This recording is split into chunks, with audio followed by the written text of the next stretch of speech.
Have you ever tried to feed a multi-page PDF, a corporate PPT, or a massive Excel spreadsheet into an LLM, only for the AI to completely lose its mind? Yeah, me too. LLMs are geniuses at reasoning, but if you feed them unstructured document garbage, they will output, well, engineered garbage. LLMs crave only one specific thing, and that is clean, beautifully formatted Markdown. Hi, this is Ashish Agarwal, and welcome back to Coders Academy.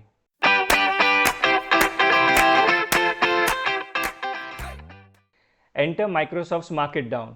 It's dead simple Python utility released by Microsoft that takes your worst document nightmares, PDFs, Excel sheets, HTML tables, and elegantly flattens them into a pristine Markdown text. Today, we are building a step-by-step pipeline on Windows using lightning-fast UV package manager. And stick around because there's a stealthy command line gotcha with UV that tripped me up, and it will crash your code if you don't fix it right way. So let's get started. Now let's take a look at why do we need Markdown in the first place. If you look at the GitHub location, Markdown is extremely close to plain text with minimal markup or formatting, but still it provides a way to represent important document structure. So mainstream LLMs like OpenAI's GPT-4o natively speak in the Markdown language and often incorporate Markdown into their responses unprompted. This suggests that they have been trained on vast amounts of Markdown formatted text and understand it well. So as a side benefit, Markdown conventions are highly token efficient as well. So two primary reasons: the mainstream LLMs like OpenAI speak in the Markdown language, and they have been trained on vast amounts of Markdown formatted text because they understand it well. And secondly, Markdown is also highly token efficient. To get started, we'll open the Windows PowerShell, go to the projects folder and create a new folder called demo MarkitDown. Then we'll cd into that folder.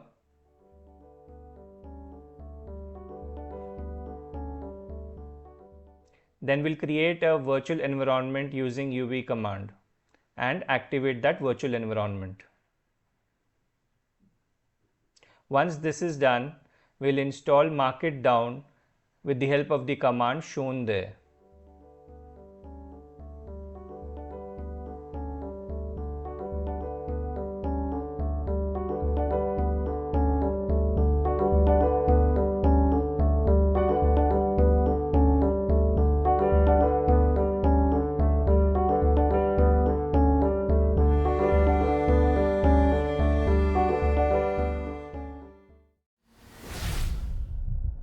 To test MarkitDown, we will download a sample PDF from the Google Internet.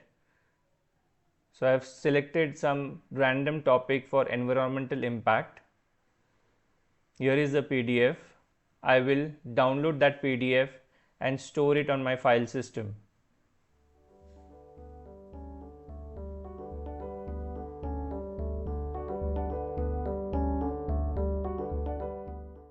So I'll create a new folder called sample.docs where I will store the PDF file.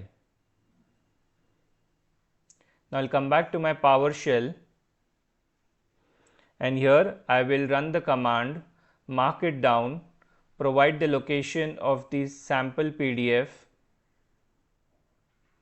and hit enter. Looks like it is giving us a problem where it is not able to find a PDF converter in the MarkitDown installer. Okay, let's try a different command. We'll try UV run and then the rest of the command as is. Same issue. We'll solve this in the next section. While we fix the issue with the PDF, I have created a sample text file here. Let's try it with the text file and see whether it works. So I'll run the same command, provide the text file as input. It worked here. Now let's redirect that to an output.md file. So it has created the file output.md and we can see the contents. So it works with the text file. So here what I have done is to make it work for PDF, I have deleted the virtual environment I created and I will start the installation from the start.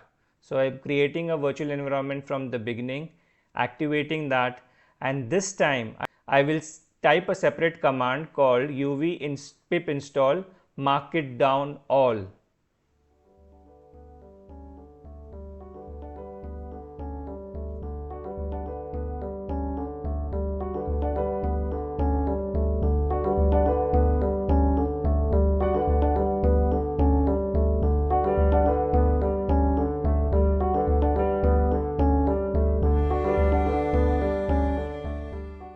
So you can see it contains the PDF packages installed with it.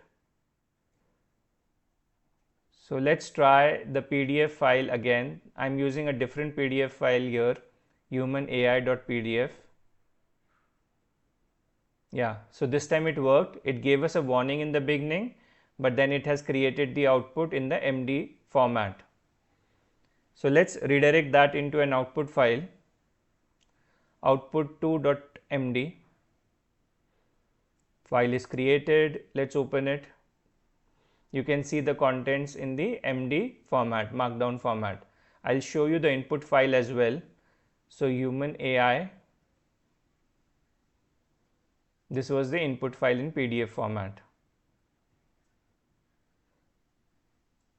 Okay, now let's try the earlier file that we had used, the environmental impact file, and create an output out of it. So even this worked. It has given us an output 3, and here is the markdown content for the input file that we gave. Okay, I'll show you the input file as well. So this was the input file.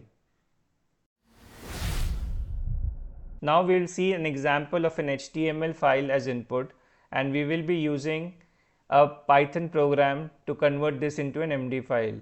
So I've created an HTML file. Let's save it in our sample documents. We'll call it sample HTML file. Come back to the PowerShell. I'm opening a new tab there. Going to the same project folder and opening VS Code there. In the VS Code, we'll create a file called main.py and type the following code there.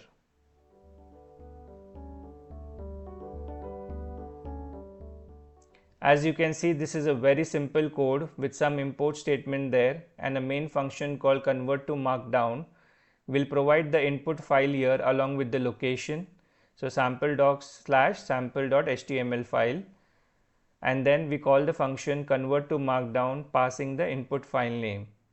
Now convert to markdown file, it basically initializes the markdown converter, and just the single function on line number 9, md.convert, it converts the input file and gives you a result variable which is an MD file content. We can print the MD file content and write it into a file system as a separate new file. So let's run this. So I'm going to the terminal, new terminal. I'll activate the virtual environment and say uv run main.py. It did not print anything. Okay, let me debug this separately. So I'll just print a sample statement there. Print hello world 1, hello 1 rather, and save the file. Oh, the issue was actually I had not saved the file. That's the reason it did not give. Now it is giving us a complete output in the markdown format. So here you can see hello 1 is printed, converting the sample HTML file about this page, and everything is there. You can pause the video and go through it in detail. So it has also created the output file in sample docs, sample.md. So this is the output file. And that is how you go from a chaotic pile of enterprise files into an elegant, standardized markdown files using Microsoft MarkitDown and UV. If you're building an AI agent, a personal knowledge base, or a vector database pipeline, this tool belongs at the absolute front of your ingestion workflow. All the code examples we went through today are linked in the description box below. If this helped you avoid the UV toolpath trap, hit that subscribe button, smash that like icon, and let me know in the comments what kind of documents are you going to throw at this thing first. Until then, happy coding and thank you so much for watching.